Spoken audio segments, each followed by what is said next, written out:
મારા husband expire થઈ ગયા, પછી મને પેરાલાઇસિસનો એટેક આવી ગયો હતો, મારી યાદશક્તિ બિલકુલ ખતમ થઈ ગઈ છે.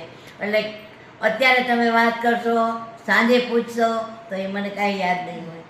મને મારા આશ્રમનું નામ પણ યાદ રહેતું નથી અને કાંઈ પણ વાત મને યાદ રહેતી નથી, બધું ભૂલી જવાય છે.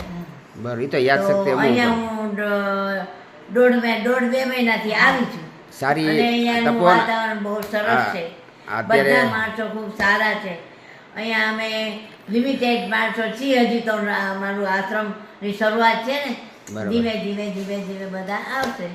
તપોવન આશ્રમમાં કેમ છે, તમને મજા આવે છે મળી? તપોવન આશ્રમમાં મજા આવે છે? મને તપોવન આશ્રમમાં તો બહુ આનંદ આવે છે, પણ હું જ્યાંથી આવી છું ને મહુવાથી, ત્યાં મહુવાના બધા આશ્રમ વાળા પાછા આવતા રહ્યો બા, પાછા આવતા રહ્યો બા, પાછા આવતા રહ્યો બા. બરાબર.